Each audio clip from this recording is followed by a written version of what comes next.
You're listening to the 10-Minute Bible Hour podcast. It's fast, fun, free, daily deep dive Bible. And right now, we're talking about Galatians.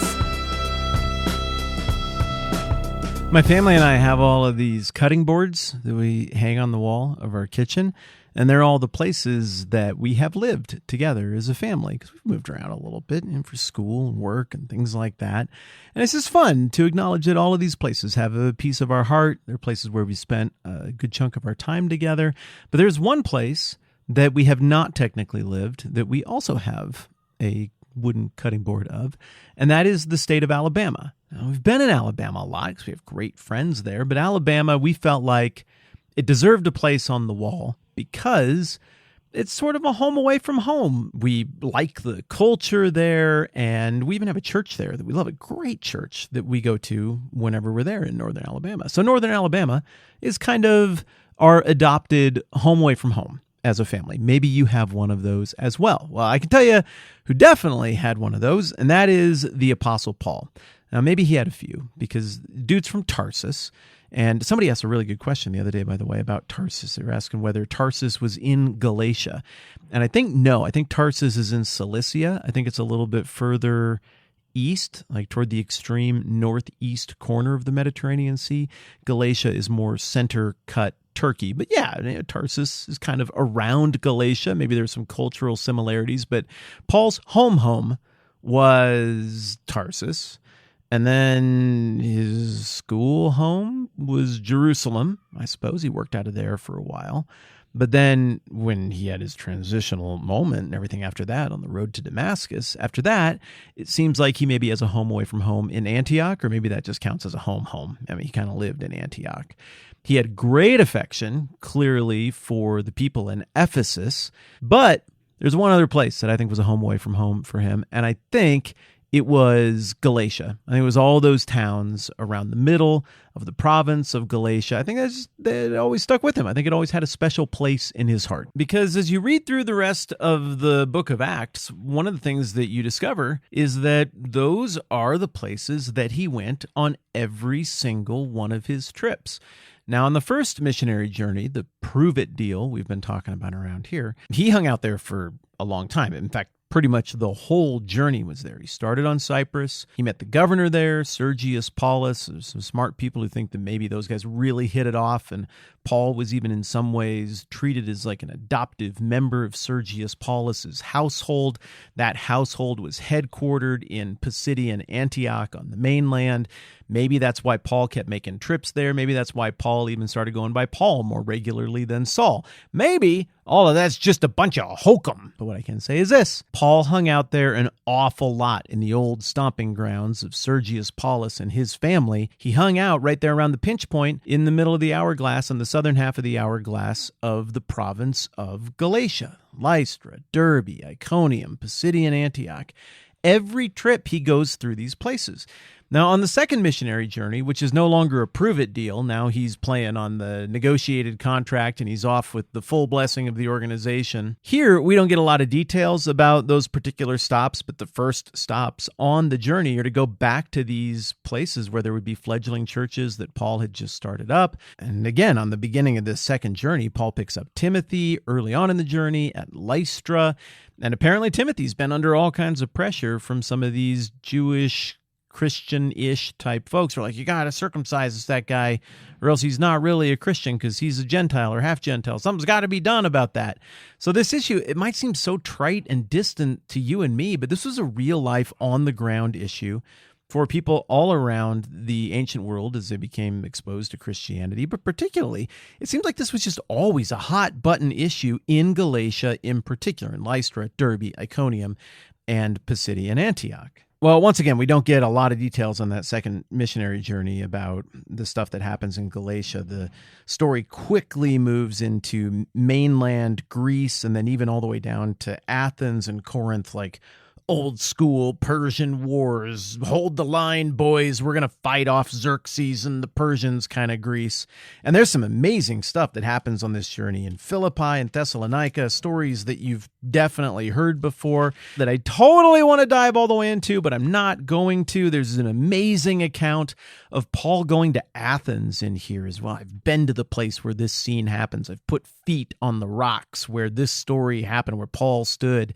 And this is a very interesting little detail because Paul is now totally outside the Jewish bubble, and he's trying to explain Jesus is the Messiah, and the idea of God is kind of the first mover. It almost sounds like he's adopting or trying on some of the language of Aristotle, the tutor of Alexander the Great, who'd been dead for 350, 400 years by the time Paul is there in Athens. He gives this famous Men of Athens speech, and, the Athenians, they kind of think they're the center of the world, so most of them are like, okay, whatever, that's interesting. But a few people even sign up after that. So now you've got a little church maybe in Athens, or at least a few Christians hanging out.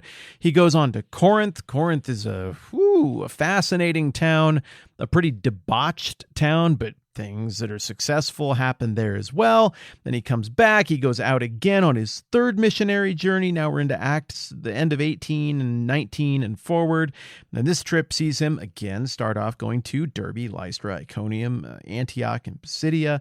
And then he makes more or less the same big loop through a lot of those cities where incredible things happened before, makes his way back to Corinth. This is probably the longest missionary journey that he goes on.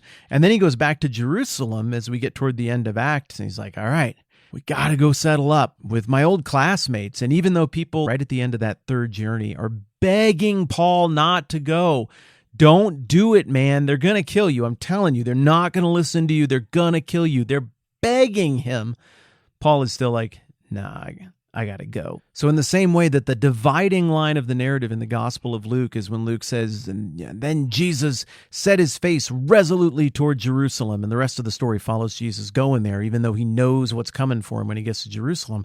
So the sequel to the Gospel of Luke, that being the book of Acts, does the same thing. It pivots on Paul saying, all right, this has been great. These missionary journeys are awesome, but I got to go into the lion's den. I got to go to Jerusalem. I got to go face down my old classmates, and I'm going to try to persuade them that this Jesus thing is real and that life in Christ, life in God has come to the Gentiles, and we're going to try it. And everybody begs him not to go. And as I told you a minute ago, he goes anyway. Sure enough, he gets arrested. He rots in a Roman cell in Caesarea Maritima, up the road about an hour from Jerusalem. Then he makes one more journey here in the book of Acts, and that is against his will. I mean, maybe you could say that. It seems like maybe he kind of actually wanted to go on this journey in a weird way, but he goes as a prisoner by boat on a journey to Rome. He gets shipwrecked along the way. I mean, just the prisoner transfer part of the narrative is incredible in and of itself. He makes his way to Rome, and when the book of Acts ends, Paul is under house arrest there in Rome. Now, probably there were two eras of imprisonment during Paul's life in Rome. One is an apartment that is still visible under a nondescript church in the middle of a shopping district in Rome. I mean, you'd never think to go there and find a place where the Apostle Paul lived and worked and probably wrote letters out of. But there it is. It's still down there. And then the second arrest was probably in the Mamertine prison, which is at the far end of the Forum and can be accessed by kind of coming in around the side of the Forum over by the beautiful church of Santa Maria in Arcella, is that what they call it? I don't remember. My Italian is completely failing me here. And then across the street from the market of Trajan's market. So you can sneak in. There's this tiny little building. It's a Mamertine prison. You can go down in there, and Paul almost surely wrote 2 Timothy at least from that cell that has been preserved all the way to this day. So the book of Acts ends with the gospel having gone to the ends of the earth, just like Jesus said to do all the way back at the beginning in Acts chapter 1, verse 8. The disciples, round one of the disciples, the old school disciples are all like, okay, this is amazing, but are we going to have a reckoning for all the people and everything they did? Are we going to sort all this out now? And Jesus is like, nope. It's not up to you to know that. Instead, you're going to be my witnesses to Jerusalem, Judea, Samaria, and to the ends of the earth. Very early on, we do the Jerusalem round of this story as a part of the A plot. Then we do the Judea part of the story as part of the A plot. But then we meet Saul and pick up the B plot of the book of Acts. And gradually that A plot surrounding Jerusalem and Judea diminishes, and the B plot, which centers a whole lot around Paul, takes us out quickly past Samaria, and then we spend a ton of the book out at the ends of the earth, where we see the same kind of miraculous patterns being repeated again and again. We see the same kind of miraculous confirmation that the gospel, the message of Jesus, was always for everyone, Jews and Gentiles alike. Jesus is the fulfillment, the completion of the law and the prophets and the Old Testament. And now this new family of faith, it includes the unlikeliest of people. It would be weird if the book of Acts and the rest of the Bible didn't give us any account of that tension. I mean, that would be weird and not believable. You really expect me to believe that you have this much Old Testament? Listen to it. There it is. Okay, just a second. I'm not even close to done. Listen, that much. Well, just still flipping. That much Old Testament. I'm only to Psalms. I'm going backwards. Still. 2 Kings, Judges, Deuteronomy, Numbers, Exodus, Genesis, introductory thing, and then the cardboard. There's that much Old Testament. Who in their right mind would expect us as readers to go through all of that and then get to the book of Acts and be like, and then everybody was just fine and happy and there was no problem. And everybody's like, that's great. I believe it. Super. This isn't even difficult for me. Nonsense. This is a tension that absolutely had to exist, and it is explored deeply, and the Bible doesn't shy away from it, and Paul doesn't shy away from it. And indeed, Paul is kind of the embodiment of this problem as he goes through his journey of faith and life and on these missionary journeys.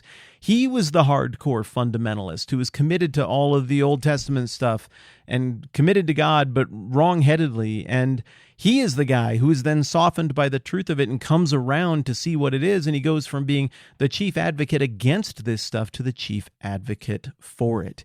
He is both a Jew and a Roman citizen. His protege has a Jewish parent and a Greek parent. Paul plants churches that have a bunch of Jewish people in them, but also a bunch of Gentiles in them. And through all of these adventures as a Christian on these missionary journeys and everywhere else, he seems to have really loved Ephesus. But his home away from home, the place that he had to make sure to stop every single time on every single missionary journey, are these little towns in the middle of the hourglass-shaped province of Galatia.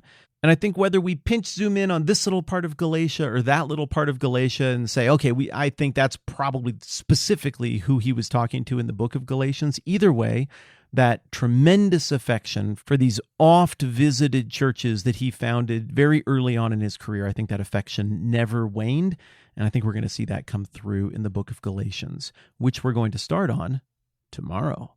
I'm Matt. This is the 10-Minute Bible Hour podcast. Let's do this again soon. This podcast exists because many of you kick in to make it happen, even though you don't have to. Learn more at thetmbh.com/support. We're grateful because that supports our family.